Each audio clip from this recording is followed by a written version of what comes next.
최근에 이제 이 책에 보면 한미일 삼각 안보 체계하고 네네. 지금 지금 연관을 청구권 협상 문제하고 지금 연결시켰거든요. 네네. 어떤 문제가 있는 거예요? 아, 그거는 뭐가 있냐면요. 예. 아, 요 얘기는 안 하려고 그랬는데. 그러니까 우리가 이게 있잖아요. 위안부 문제를 두고 예. 왜 박정희가 65년에 청구권 협상을 제대로 안 했냐 이렇게 많이 비판을 해요. 그렇죠. 사실 저도 그렇게 생각했고 이전 책에다가는 그런 뉘앙스를 썼던 것도 있어요. 근데 제가 이제 이 책은 아예 현대사 전체를 다루니까 자세하게 조사를 할 수밖에 없었고 노무현 대통령 때 사실은 한일협상 문서가 다 공개가 되면서 내용 디테일이 나오는데 그렇죠. 재밌는 게 뭐냐면 이때는 청구권이라는 개념을 청구권이라는 개념이 개인 청구권 개념 자체가 없어요. 아. 약간 얘기가 어려워지는데 이때는 그러니까 우리가 보기에 우리는 조선 때부터 쭉 내려온 민족이지만 국제법적으로 우리나라는 신생 국가이기 때문에 대한민국이라는 게 네, 이제 이해했어요. 2차 세계대전 이후에 만들어진 신생 국가이기 때문에 이 나라는 일본한테 피해 보상을 요구할 수가 없어요. 그렇죠. 망해버렸으니까. 네. 그래서 샌프란시스코 강화조약의 특수조항을 이용해서 피해 보상을 받아내려고 하는데 그 특수조항에 따르면 청구권은 서로 요구할 수 있는 거예요. 그러니까 일본이 우리나라에 놓고 간 재산이나 배 같은 걸 달라고 할 수도 있으니까 헐. 황당해지죠. 그러니까 예. 박정희 정부 측에서 돈을 받아야 되는데 주게 생긴 거예요. 주게 생긴 거죠. 그래서 내용을 읽어보면 우리나라 정부가 먼저 청구권 얘기하지 말자고 막 그래요. 그런 배경이 있었구나. 네, 그러니까 냉정히 따지면 위안부 문제를 비롯한 징용 같은 그런 어떤 개인적인 청구권 개념은 80년대 이후에 생긴 개념이고 이때는 우리든 일본이든 아무도 이런 문제가 생길지 몰랐던 거예요. 그런 내막이 있었구나. 그래서 재밌다. 하면서 저도 이걸 내가 어떻게 해서라도 제가 새날도 꼭 나오고 싶었던 게 뭐냐면 이거 책을 써놓고 나니까 솔직히 말해서 다른 책들은 쓰면 불러줄 수 있는 데가 많은데 이건 딱 써놓고 출간하는 순간 아 괜히 썼나 이거 아무 데도 갈 데가 없다. 그러니까 사실은 뭐 필로그래피에서 그냥 뭐 약한 것도 넘어가면 되는데 아유 도저히 안 되겠더라고요. 왜냐면 이거는 내가 어떻게 뭐 진짜 뭐 게릴라가 돼서라도 얘기를 하고 싶은 게 좀 파보면 되게 재밌는 얘기도 많고 그러네요. 모르는 얘기도 많고 알릴 수 있는 얘기도 많아요. 그래서 이런 걸 알아야 술자리에서 짱이 되는 거야. 아, 그런 거예요? 네, 이런 거 읽어야. 그러니까 이게 대한민국이라는 역사성이 지금 작가님이 얘기한 것처럼 1948년을 기준으로 잡으면 그런 오류가 벌어지는 거예요. 아, 그렇죠. 예, 그래서 1919년으로 잡았을 때 이 대한민국이 그때 만들어졌다라고 역사가 정립이 되면 전혀 문제가 될 게 없는 거죠, 사실은. 그런데 기존에는 말씀하신 것처럼 60년대까지만 해도 대한민국이라는 나라의 정체성은 48년부터 시작된 거야라는 게 정설이었고 국가도 그렇게 인정을 했었고 국제법에서 그렇게 인정을 했었고 하기 때문에 그런 이제 협상 태도들이 나올 수밖에 없었던 상황들도 사실은 없잖아 있다. 아, 그래서 그 말씀 잘하셨는데 이승만 정부 때는 외교 관계를 수립하면서 하려고 할 때 뭐라고 계속 그러냐면 이승만 정부가 임시정부의 법통성을 계속 얘기해요. 그거 말고는 없어요. 그러니까 이승만은 그랬죠. 예. 예, 이승만 입장에서는 1919년 임시정부 말고는 의존할 게 없으니까 그러니까 지금 뉴라이트들이 얘기하는 건 완전히 거짓말인 게 그들이 얘기하는 건국의 아버지인 이승만은 오히려 임시정부의 정통성에 그렇죠. 의지해서 대한민국 정부를 계속 얘기한 거죠. 아, 재밌는 얘기 하나 더 해드릴까요? 네. 제가 어디 가서 이 강의하다가 어떤 분의 항의를 받았는데 왜 김구가 지고 해방공간에서 이승만이 이겼는가를 두고 여러 얘기가 있는데 그 중에 하나 재밌는 게 이건 좋은 얘기는 아니지만 이승만이 대단해요. 그러니까 이 말을 이제 이 얘기를 끝까지 들어야 되죠. 신명아 또 뉴라이트를 변했어? 이게 아니라 그러니까 현실 정치에서 이승만의 승부수가 이번에 이제 검토하다 보니까 냉혹할 정도로 승리자의 패턴을 잘 잡아요. 네. 왜냐하면 예를 들면 이 사람이 완전히 그러니까 나쁜 측면을 제가 덮자는 것이 아니라 핵심적인 것 중 예를 들면 뭐냐면 이 사람이 지방 순회에서 굉장히 큰 성과를 거둬요. 그러니까 아직까지는 교통로도 없고 지방 순회라는 개념도 없을 때 지방 순회를 하면서 지방에서 세력을 규합하고 이승만이 갈 때마다 경찰이나 우익 인사들이 거기 좌익 인사들 잡아대면서 이승만 환영회를 막 열어주는데 그렇죠. 예를 들면 김구는 그냥 뜨문뜨문 가고 대의명분만 갖고 가요. 대의명분만 가고 그리고 가서도 우익의 단계를 위한답시고 우리의 최고 지도자는 이승만이다 식으로 얘기하고 그렇게 되고 그게 첫 번째 이승만이 승리하는 장면이고 두 번째 장면은 뭐냐면 미국으로 갈 때 그게 사실 밀려서 간 건데 그렇죠. 갈 적에 김구는 이제 원하는 건 임시정부의 부활이니까 김구한테는 내가 가서 임시정부를 홍보할 테니까 네가 원하면 안에서 내란을 일으켜라. 이럴 때 김구는 순수하게 믿어요.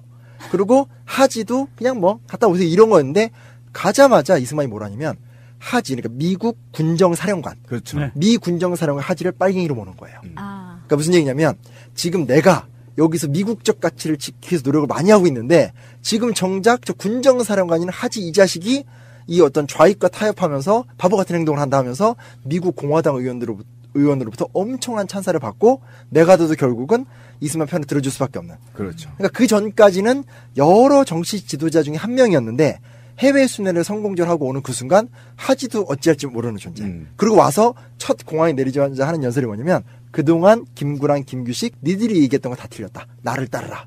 되는 거야. 그러니까 이게 좋다는 얘기가 아니라 하나 좀 되게 속상하고 가슴 아픈 건 어찌됐건 남한이건 북한이건 대의 명분을 추구했던 사람들의 정치력에 비해서 이 어떤 이승만 같은 행태들을 보면 대의 명분을 추구하지 않는 사람이 보여준 현실 감각에서의 어떤 정치적 승리는 뛰어났다는 거죠. 그게 너무 그때 그래요. 미국 그 시기에 미국이 또 반공 의식이 굉장히 그러니까요. 심각한 시기여서 맞아요. 그렇게 된 거죠. 네. 그러니까 그건 어찌됐건 뛰어난 부분은 뛰어난 거고 찬양의 의미가 아니라 이런 것들을 디펜스하거나 그런 것들을 이겨내는 힘을 갖지 않고는 안 된다라는 부분은 전 많이 느껴지더라고요. 그러면 이승만 얘기가 나왔는데 그렇게 되면 이승만과 제국주의하고 이익이 지금 맞닿아 있잖아요. 그렇죠. 이랬을 때 3.15 부정선거는 어떻게 봐야 되나요? 이게 뭐냐면 네. 이건 또 다른 주제인데 신비님 오랜만에 보니까 눈빛이 저를 뭐 이거 잡아먹으려는 지금 당장 가서 읽어야 되겠어요. 이거 되게 중요한 게 뭐냐면 의외로 우리나라가 한번 세팅이 된 상태에서 국제관계에 거의 영향을 안 받아요. 그러니까 미국도 우리나라 내정 간섭이 사실은 별로 없어요. 이게 왜냐면 애초에 한국전쟁을 딱 하고 나서 아예 남북한 대립관계로 세팅이 돼버리고 나니까 거기만 딱 매몰돼 있으니 전 세계가 어떻게 돌아가도 관심이 없는 거예요. 그러니까 베트남전이 일어나도 우리는 솔직히 말해서 우리가 왔다 김일성아 이러면서 돈 벌러 가고 그때 이제 60년대 하면 막 문화대혁명도 일어나고 저기 그쵸, 유럽에서 그쵸. 막 드디어 그때 이제 뭐 성소수자라든지 여성 이러면서 각종 문화혁명이 일어나는데 하나도 우리나라는 안 들어와요. 왜냐하면 너무나 한국전쟁 이후에 세팅이 딱 돼버리고 나니까 거기 멈춰 있는 거죠. 그러니까 국제관계 영향을 거의 안 받는. 그러니까 미국 입장에서도 어찌됐건 이 나라가 민주주의 혹은 민주주의까지는 아니더라도 그냥 반공주의만 지켜주면 된다는데 그 이후에 우리 역사가 사실은 그 범위를 안 넘거든요. 왜냐면 그러네. 생각해보니까. 그죠? 3.15 지금도 그러네요. 네. 4월혁명을 해도 4월혁명은 민주주의를 쟁취하기 위한 운동이었지 반미운동이 아니거든요. 그리고 그런 생각해보면 우리 80년대 친구들끼리 야 식민지 아니야 싸웠잖아요. 그것도 일맥상통한 거잖아요. 그렇죠. 네. 그러니까 기껏 다 따져보니까 80년대 때 그것도 더 냉정히 따지면 84년에서 86년 사이에 있었던 대학생들의 강렬한 반미 문화가 다야 다. 그러니까 미국은 우리나라를 깊이 개입할 이유도 없고 반대로 이게 정권이 바뀌는 것들을 미국도 계속 용인해 줄 수밖에 없죠. 왜냐면 어차피 원래 독재국가였지만 지금 민주국가 된 거니까 미국 입장에서는 괜찮고 다시 또 그게 5.16 군사 쿠데타로 가도 반공이니까 괜찮고 박정희 무너져도 그래도 민주화니까 괜찮고 전두환 들어와도 그래도 반공이니까 괜찮고 유혈항쟁 일어나도 괜찮고 그러니까 사실 이게 되게 큰 문제인 거죠. 우리가 그 퍼즐 안에서 벗어나지 않았잖아요. 지금도 여전히. 왜냐면 제가 다시 한번 말씀드린 거지만 무서운데 그 얘기 들으니까. 86년 건대 항쟁을 계기로 완전히 꺾이고 마지막 항쟁이었죠. 그렇죠. 87년 민주항쟁 속에선 사실 되게 온화해지잖아요. 그렇죠. 그냥 이렇게 독재 타도 뭐 호원철폐 이 정도 되고 그리고 나서 전대협이나 한총련인가요? 만들어지면서 90년대 초반에 굉장히 급진적인 모습을 보여주지만 사실 사회랑은 완전히 유리가 됐잖아요. 있죠. 그리고 그 이후에 뭐 민중당부터 시작해서 나온 진보 흐름은 사실 다 꺾였기 때문에 지목을 못 받고 있고. 그러니까 사실은 지금 오늘 이 순간에도 문재인 대통령이 미국 가셔서 장진호 이런 얘기 하시는 거 보면 우리는 여전히 1960년대 4월혁명이나 지금이나 사실은 똑같다라는 거예요. 근데 이거는 이제는 조금 시간이 지나면 개선이 되지 않으면 안 되겠죠. 왜냐하면 중국도 이렇게 부상하고 있고 막 이러니까. 생각이 깊어집니다. 제가 지금. 그렇죠. 질문을 잃었어요. 네. 제가 지금 생각했던 느낌으로 지식으로 말고 그게 지금 확인되는 순간이었기 때문에 굉장히 마음이 아파요. 그리고 이 책에서 좀 드물게 서술되는 부분이 부마항쟁에서 5.18 그리고 4.3에 이르기까지 좀 더 자세하게 서술을 하셨어요. 그게 왜 그랬냐면요. 그러니까 사실은 인권유린 얘기를 꼭 자세히 하고 싶었어요. 근데 인권유린이 너무 많은 거예요. 많죠. 아니 뭐 사건이 많아도 그 하나하나가 너무 덩어리가 커서 근데 어쨌든 책은 한 권으로 내야 되니까 선택과 집중을 하자. 선택과 집중을 해서 정확하게 하나를 좀 파는 게 낫겠다라고 생각을 했는데 부마항쟁 얘기는 사실은 보통 부마항쟁으로 하다가 요즘에 이제 갑자기 의사로 칭송을 받는 김재규 가니까 부마항쟁 의미가 많이 퇴색했는데 실제로 제가 부마항쟁 얘기 왜 넣냐면 부마항쟁 때 군대가 투입해서 진압이 돼요. 그러니까 그 전까지는 주로 경찰력, 중앙정보부 힘이었다면 부마항쟁 때 비로소 공수여단이 들어와서 부산과 마산의 항쟁을 깔아뭉개 버렸거든요. 그렇죠. 그게 뭐냐면 5.18을 예비하는 거죠. 그때 왜냐면 해봤기 때문에 또 실제로 많은 부대가 그대로 가는데 해봤기 때문에 군이 일반 시민을 죽이고 학살하는 거에 대해서 이제 그 둔감해지기 시작하는 결정적 사건으로서 부마와 5.18이 연결되는 측면이 있는 거를 꼭 얘기하고 싶었던 거예요. 네. 그리고 뭐 제주 4.3 같은 경우는 되게 인상적인 말인데 어떤 분 제가 아시는 출판사 대표님인데 그 자기 어머니 빼고 8형제가 다 학살을 당하신 집안인데 그분이 저한테 이런 얘기 하더라고요. 야 용환아, 그러니까 둘이 있으니까 편하게 얘기하는데 솔직히 나는 5.18이 부러워 이 얘기를 하는 거예요. 무슨 얘기냐면 가슴 아프다. 그 5.18 희생을 뭐라고 그러는 게 아니라 5.18은 그래도 다 죽진 않았잖아. 그리고 그런 것도 네, 있고 네. 사람들이 기억해주고 막 흥분도 하고 또 전두환이 막 이상한 소리 하니까 계속 싸움이 나고 이렇게 되고 하는데 또 옛날에 뭐 김영삼 때 김대중 때 계속 한 게 있는데 4.3은 기억을 안 해준다는 거예요. 그 어떤 그런 참혹함?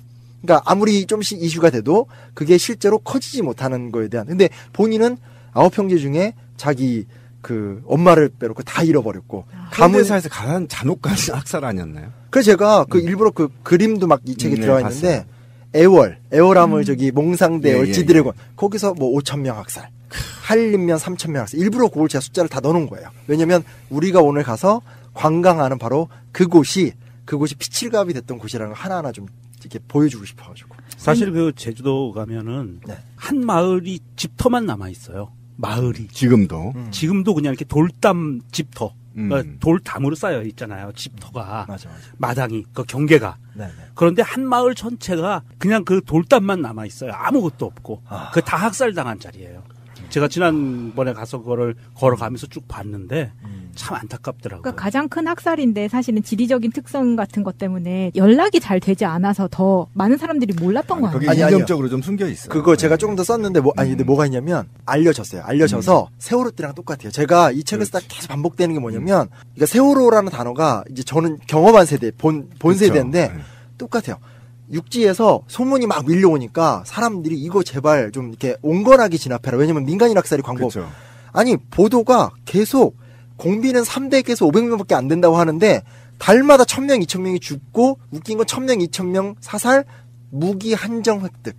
그럼 1,000명, 2,000명이 무기도 하나도 없었는데 그게 어떻게 좌익이야. 그렇죠. 그래서 이게 소위 말하는 육지에서 어떤 중간파나 또 양심적 우익 세력이 계속 이거를 좀 좋게 해결하라고 막 요구하는데도 그냥 조지는 거예요. 그러니까 sewo로 때 우리가 보면 어떤 그런 많은 청원에도 불구하고 그렇죠. 밀고 가잖아요. 똑같아요. 그래서 너무 충격적이었어요. 자, 물어볼 게 많아요, 지금. 그 모 영화를 봤더니 한국 국정원이 활동하는 걸 미국 국정원이 막 채가고 하거든요. 그럼 심용환이 본 정보기관은 이 역사책에서 어떻게 지수하고 있나요? 야, 또 이 제 책에 정보기관의 역사가 들어가 있습니다. 그러니까요. 현대사책 이런 책 없어요. 네. 제가 제일 궁금한 파트. 결국 홍보 모드가 됐나? 이렇게 하면 안 된다고 그랬는데. 이게 있잖아요. 우리가 정보기관하면 외국을 다루는 거라고 생각을 하는데 한국의 정보기관은 저도 이번에 조사하다가 제한된 자료가 좀 힘들겠는데 한국의 정보기관은 처음부터 그 역량이 다 내사야 내사. 왜냐? 한국의 정보기관은 방첩대 CIC, 그러니까 미군의 CIC에서 나왔는데 그렇죠. 그 방첩대가 하는 게 뭐냐? 네. 북한에서 내려오는 월남 인구 중에서 간첩을 솎아내는 게 임무예요. 근데 미국인들은 한국말도 못하고 하니까 조선인을 이용해서 할 수밖에 없잖아요. 그러니까 그래서 그 미군과 함께 간첩을 솎아내던 일을 하던 사람 중에 사람들이 이제 우리나라 최초의 방첩대 특무대가 되고 그 사람들의 후임들이 나중에 중앙정보를 만들어요. 태색이 잘못되는구나 이게. 이우락이죠. 이우락. 예, 그 옛날에 그 저기 중앙정보부장. 이우락도 국방부 정보과 출신이에요. 네. 그 나중에 또 이제 중앙정보부 이게 보안사도 나오고 그래서 그런 얘기들이 좀 있는데 태생이 되게 잘못돼 있어요. 절대 이게 국외에서 우리나라의 국익을 지키기 위해서 만들어지고 훈련된 기관이 아니라는 거예요. 근데 지금도 이런 DNA가 국정원에 있기 때문에 문제가 되는 거죠. 네, 이런 것들이 개혁이 돼야 되죠. 무조건. 이제 이해가 갔어요. 많이 이해가 되지 않나요? 지금 시청자 여러분, 청취자 여러분들. 벌써 1시간이 다 가고 있는데. 그런데 게 많습니다. 이때 그 중앙정보부부터 시작을 하면 1970년 박정희 시대에 대해서 굉장히 자세한 이야기를 해주셨잖아요. 네네네. 여기에 보면은 아까 말씀하신 것처럼 박정희 학자가 되고 싶을 만큼 자료가. 아니 표현 잘해주셔야 돼요. 지금 아까 뭐 박정희 시대 연구에 그 무슨 뉴라이트 신용환 이런 얘기 한 방에 나오고 훅 간다니까. 왜 저 되게 헌신적으로 싸워본 사람이에요. 그러지 마세요 지금. 박정희 시대 연구의 선구자. 그런 거를 좀 왜냐면 이게 세대 문제라는 걸 되게 크게 느끼는 게 네. 이게 좀 차이인 것 같은데 옛날에 80년대 때부터 싸우시고 이런 분들 입장에서는 이게 어떤 최근의 정권 변화 같은 것도 얻어왔다가 뺏었다 얻었다 이렇게 보이는 것처럼 보이지만 제가 한국 현대사를 장기 지속적 관점에서 느끼는 건 뭐냐면 세대 분절의 문제 같아요. 그러니까 결국은 박정희 정권이 들어서는 것도 박정희 세대. 왜냐면 이게 되게 웃긴 게 중앙정보부 같은 게 만들어질 때 내사만 하는 게 아니라 아예 연구기관도 만들고 수많은 젊은 인재들을 기관의 연구원이나 교수로 다 취직을 시켜서 일자리를 줘요. 그래서 어떤 교수님이 썼던 수필에 뭐가 나오냐면 장준하가 사상계를 폐간당할 때 장준하는 사상계만 잃은 것이 아니라 사상계 동지들 다 잃었다. 왜냐면 사상계라는 잡지에 글을 쓰던 60년대의 지성인 중에 거의 99%가 싹 다 박정희 정권에 참여하거든요. 그리고 아까 앞에서 얘기했듯이 박정희 시기의 경제개발 같은 것들을 경험했던 세대가 지금 이제 60, 70대가 되는 거잖아요. 그러니까 사실 지금 오늘 우리의 문제는 어떤 패러다임을 결국 만들어서 새로운 사회로 나갈 것이냐 같아요. 그 정도로 어떤 이승만 세대의 한 세대, 박정희 세대의 한 세대, 그리고 이제 그 다음 세대, 그 다음 세대. 이건 전 세대 교체적 측면에서 좀 한국 현대사를 볼 필요도 있지 않나 이런 생각을 좀 해봐요. 생각이 많아집니다. 왜냐면, 그러니까 이게 좋다는 의미가 아니라 박정희가 제일 처음에 5.16 군사쿠데타 이후에 정권을 잡을 때도 그 신선함, 굉장히 많은 세력들을 흡수하고 심지어 통일주체 국민회의를 만들어서 유신체제를 할 때도 공화당을 컨트롤하기 위해서 또 통대라고 해서 새로운 사람들을 막 수혈해요. 그러니까 그게 그들한테는 정의롭지 못한 건데 기회가 되니까 그 세대가 막 빨려 들어가는 거죠. 근데 이제 우리는 좀 정의로운 새로운 세대로 가야 되지 않을까 뭐 고민이 되는 거죠. 이걸 읽어야 미래를 설계할 수 있겠네요.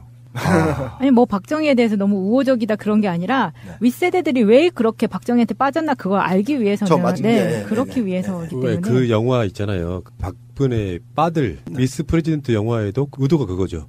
근데 잘못 들으시는 분들은 그게 박근혜 지지자들을 빤다 이렇게 표현하잖아요. 그러니까요. 잘못된 거고요. 네. 문재인 대통령이 그 7대 정단 지도자를 만났을 때 거기서 이런 건의가 들어와요. 4.3 기념식에 가주시면 좋겠다 이렇게 얘기하니까 내년 4.3 때는 꼭 가겠다. 네. 그게 이제 노무현 대통령과 결이 같은 거예요. 4.3 사건 사과를 노무현 대통령이 했잖아요. 그렇죠. 네. 대통령은 어느 쪽이 저질렀던 문제이든 간에 국가의 대표로서 사과하고 현장에 가고 박근혜도 재임 시에 그런 논란들이 꽤 있었어요. 4.3 때. 맞아요. 그 자리에 안 간다 뭐 이런 문제도 있었고 맞아요. 절대 가지 않았죠. 그렇죠. 국무총리만 아마 보낸 네. 걸로 알고 있는데 맞아요. 5.18 행사장에 갔듯이 제주 4.3에 내년에는 가겠다 약속까지 했으니까. 그럼 제주 4.3의 주범은 이승만인가요? 그러니까 사실은 4.3 얘기를 그게 좀 하면 헷갈리더라고. 그러니까 이게 이번에도 좀 알쓰신잡인가 방송에 예, 편집 덕에 어색하게 나와서 말이 많은데, 그러니까 저도 저 그림을 그림을 보면 그 제주 4.3의 민간인 학살하는 대상 중에 남로당을 그려놨어요. 예. 그러니까 이 문제가 되지 않겠냐고 얘기하는데 어찌 됐건 이 제주 4.3의 촉발 과정 속에서 경찰들의 과잉 진압과 무리한 대응, 또 경찰의 친일성에 대한 제주 민중의 불만이 컸는데 문제는 뭐냐면 그거를 그 사건이 커질 때 좌익 모험주의, 그러니까 좌익들이 제주 민중의 분노를 쉽게 말하면 공산적 전복으로 이용하는 게 분명히 나타나거든.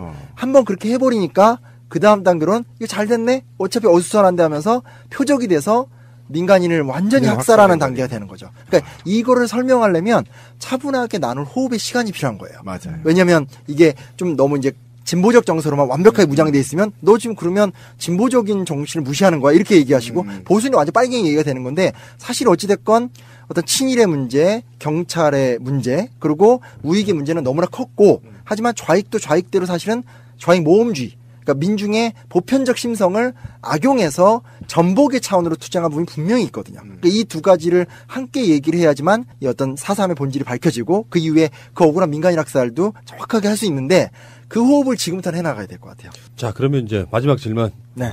뭐 이야기 나누자면 이 책 한 권을 쓰는데 걸린 시간에 비하면은 참 인터뷰 시간 죄송하지만 나머지는 이제 사서 봐야지. 단박의 한국사. 역사 무식자도 쉽게 맥을 잡는 단박의 한국사. 한번 좀 이게 재밌게 써요. 그러니까 요즘에는 책을 지루하게 쓰면 안 읽으니까 막 그림도 넣고 해서 한눈에 쏙 들어오게. 만화도. 약간 그런 느낌이 있어서요. 근데 이 책 마지막이 김대중과 김영삼이잖아요. 네. 왜 그리고 그 이후에는 제대로 안 한 뭐 이런 느낌이 있거든요. 제대로 안 했다기보다는 평가할 시기가 아니죠. 작가님이 써준 질문지 이렇게 쓰여 있거든요. 그렇군. 그러니까 솔직하게 말씀드리면 뭐냐면 선명해요. 김영삼과 김대중까지는. 왜냐면 김영삼 하면 어찌됐건 모순적이더라도 이제 민주투쟁, 그다음 개혁. 그리고 김대중 하면 저는 김대중 대통령은 대안이라기보다는 보완이라고 생각하거든요. 그러니까 어떤 박정희 개발 독재가 가진 한계들을 극복하는 여러 어떤 다자 외교라든지 그리고 분배 경제라든지 이런 것들을 했다라면 과연 그 이후의 세상이 김영삼이나 김대중이 보여줬던 어떤 방향성, 선명함, 책임감 이후에 다른 그림을 그려내고 있는가? 현재 솔직히 말해서 전 노무현 대통령 너무 좋아하지만 그리고 뭐 문재인 대통령 너무 좋아하지만 아직은 너무 모호한 그림, 또 이제 뭐 노회찬 같은 진보 진영도 좋아하지만 아직은 너무 모호하지 않을까. 이제 김영삼과 김대중 이후의 큰 유산을 우리가 함께 그려나가야 되지 않을까. 그러니까 역사로 지금 평가하기에는 좀 이르다 이렇게 말씀하시고 그렇죠, 싶은 그렇죠. 거예요. 예. 확실히 그런 것 같아요. 저도 역사적 사관이라든가 이런 게 다분히 그냥 민족주의적이거든요. 우리 입장에서만 바라보는 그렇죠, 거예요. 그렇죠. 그러니까 우리는 침략만 받았고 우리는 침략한 적도 없고 우리는 좋은 민족이고 뭐 다른 민족이 이런 식으로 이야기를 했더니 애들이 악플 쏟아지더라고요. 무식한 새끼. 그러니까 역사는 우리가 부끄러운 거를 숨기고 남들이 좀 부끄러운 거는 더 부각시키고 이런 방식으로 정파적으로 가는 게 아니라 있는 그대로가 저는 역사의 그렇죠. 가장 중요한 관점이라고 보는데요. 그런 시각들을 오랫동안 갖고 있었는데 젊으신 분이 확실히 다른 시각으로 한번 볼 수 있을 것 같다는 생각이 들고요. 네. 여러분 책 제목이 뭐라고요, 마차님? 단박의 한국사. 원샷 코리안 히스토리. 저 친미파. 친미파. 자, 감사드리고 많은 분들 팟캐스트 들으시는 분 중에 책 좋아하시는 분들 굉장히 많습니다. 꼭 읽어보시고요. 책 낼 때 안 낼 때도 가끔 좀 불러주고 그러세요. 예. 나는 심용환 작가님 이렇게 모셔다가 시사 토론하고 싶은데 책 이야기밖에 할 게 없는 것 같은 느낌이지만 나중에 이제 국정원 까게 해드릴게요. 알겠습니다. 최경환도 까고 홍준표도 까고. 알겠습니다. 근데 이 책을 저는 저희 아들한테 꼭 선물해주고 싶어요. 정말 젊은이들한테 선물해야 돼요. 아니요, 반드시 필요하고요. 네, 현대사를 사실은 이제 우리 나이 또래 정도 된 분들은 어렴풋이 알고 있는 내용들이지만 우리 밑에 세대들에게 똑바로 가르쳐 주기가 상당히 어려운 부분이에요. 맞습니다. 말주변이었기 때문에. 그럴 때 이 책을 한 권 갖다 딱 아이들한테 안겨주고 독후감을 쓰게 하면 현대사는 끝날 것 같아요. 그렇습니다. 예. 책 때문에 나오신 건 아니고 이런 주제가 있으니 대화하기가 쉬워지잖아요. 우리들 그렇죠. 입장에서 맨날 정치 얘기하는 거 좀 신물나거든 사실. 그리고 저는 뭐 새날 좋아합니다. 좋은 시간이었고요. 뭐 케이블 이런 데서 이제 잘 나가시는 그 스타님을 모시고 인터뷰하니까 왠지 종편이라고 해주세요. 왠지 우리가 막 그렇게 막 은혜를 받는 이런 느낌도 좀 있고요. 그러니까 저는 식당에서도 오 신용화이다 이렇게 얘기하는데 어느 날 갑자기 마포 공원에서 강의하고 있어. 오 신용화이다. 요즘 이러고 삽니다. 제가 그랬다니까 지인들하고 식사하다가 나 저 사람 아는데. 민망하다. 예. 감사드리고요. 그 패기, 그 용기, 그리고 그 어떤 그 스마트함 잃지 마시길 바라고요. 네. 조만간 책 이야기가 아닌 시사 얘기로 한번 더 뵙겠습니다. 네, 무조건 고맙습니다. 불러주시면 나오도록 하겠습니다. 감사합니다. 예. 최근에 이제 이 책에 보면 한미일 삼각 안보 체계하고 네. 지금 연관을 청구권 협상 문제하고 지금 연결시켰거든요. 네, 어떤 네. 문제가 있는 거예요? 그거는 뭐가 있냐면요. 예. 요 얘기는 안 하려고 그랬는데, 그러니까 우리가 이게 있잖아요. 위안부 문제를 두고 예.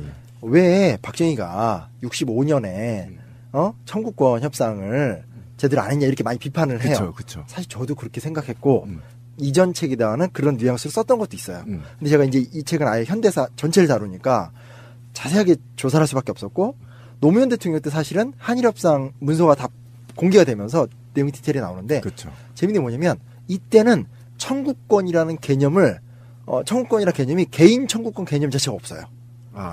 약간 얘기가 어려워지는데 이때는 그러니까 우리가 보기에 우리는 조선 때부터 쭉 내려온 민족이지만 국제법적으로 우리나라는 신생 국가이기 때문에 대한민국이라는 게 이제 이해했어요. 2차 세계대전 이후에 만들어진 신생 국가이기 때문에 이 나라는 일본한테 피해 보상을 요구할 수가 없어요. 그렇죠. 망해버렸으니까. 네. 그래서 샌프란시스코 강화조약의 특수조항을 이용해서 피해 보상을 받아내려고 하는데 그 특수조항에 따르면 청구권은 서로 요구할 수 있는 거예요.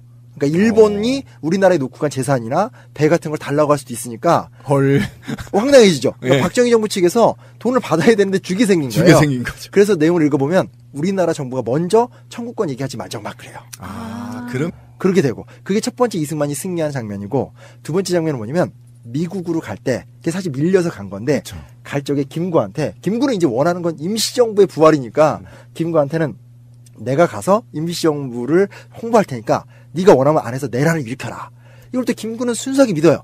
그리고 하지도 그냥 뭐 갔다 오세요 이런 거였는데 가자마자 이승만이 뭐라냐면 하지 그러니까 미국 군정사령관 그렇죠. 네. 미 군정사령관 하지를 빨갱이로 모는 거예요. 아. 그러니까 무슨 얘기냐면 지금 내가 여기서 미국적 가치를 지키기 위해서 노력을 많이 하고 있는데 지금 정작 저 군정사령관인 하지 이 자식이 이 어떤 좌익과 타협하면서 바보 같은 행동을 한다 하면서 미국 공화당 의원으로부터 엄청난 찬사를 받고 내가더도 결국은 이승만 편을 들어줄 수밖에 없는. 그렇죠. 그러니까 그 전까지는 여러 정치 지도자 중에 한 명이었는데 해외 순회를 성공적으로 하고 오는 그 순간 하지도 어찌할지 모르는 존재. 그리고 와서 첫 공항에 내리자마자 하는 연설이 뭐냐면 그동안 김구랑 김규식 니들이 얘기했던 거 다 틀렸다. 나를 따르라. 가 되는 거야. 그러니까 이게 좋다는 얘기가 아니라 하나 좀 되게 속상하고 가슴 아픈 건 어찌됐건 남한이건 북한이건 대의 명분을 추구했던 사람들의 정치력에 비해서 이 어떤 이승만 같은 행태들을 보면 대의 명분을 추구하지 않는 사람이 보여준 현실 감각에서의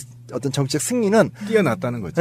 그게 너무 그때 그래요. 미국 그 시기에 미국이 또 반공 의식이 굉장히 그러니까요. 심각한 시기여서 맞아요. 그렇게 된 거죠. 네. 그러니까 그건 어찌됐건 뛰어난 부분은 뛰어난 거고 찬양의 의미가 아니라 이런 것들을 디펜스하거나 그런 것들 이겨내는 힘을 갖지 않고는 안 된다라는 부분은 전 많이 느껴지더라고요. 그러면 이승만 얘기가 나왔는데 그렇게 되면 이승만과 제국주의하고 이익이 지금 맞닿아 있잖아요. 그렇죠. 이랬을 때 3.15 부정선거는 어떻게 봐야 되나요? 이게 뭐냐면 네. 이건 또 다른 주제인데 신비님 오랜만에 보니까 눈빛이 저를 뭐 이거 잡아먹으려는 지금 당장 가서 읽어야 되겠어요. 이거 되게 중요한 게 뭐냐면 의외로 우리나라가 한번 세팅이 된 상태에서 국제관계에 거의 영향을 안 받아요. 그러니까 미국도 우리나라 내정 간섭이 사실은 별로 없어요. 이게 왜냐면 애초에 한국전쟁을 딱 하고 나서 아예 남북한 대립관계를 세팅이 돼버리고 나니까 거기만 딱 매몰돼 있으니 전 세계가 어떻게 돌아가도 관심이 없는 거예요. 그러니까 베트남전이 일어나도 우리는 솔직히 말해서 우리가 왔다 김일성아 이러면서 돈 벌러 가고 그때 이제 60년대 하면 막 문화대혁명도 일어나고 저기 그렇죠, 유럽에서 그렇죠. 막 드디어 그때 이제 뭐 성소수자라든지 여성 이러면서 각종 문화혁명이 일어나는데 하나도 우리나라로 안 들어와요. 왜냐하면 너무나 한국전쟁 이후에 세팅이 딱 돼버리고 나니까 거기 멈춰 있는 거죠. 그러니까 국제관계 영향을 거의 안 받는. 그러니까 미국 입장에서도 어찌됐건 이 나라가 민주주의 혹은 민주주의까지는 아니더라도 그냥 반공주의만 지켜주면 된다는데 그 이후에 우리 역사가 사실은 그 범위를 안 넘거든요. 왜냐면 그러네 생각해보니까 그죠. 이승만 정부 때는 외교관계를 수립하면서 하려고 할 때 뭐라고 계속 그러냐면 이승만 정부가 임시정부의 법통성을 계속 얘기해요.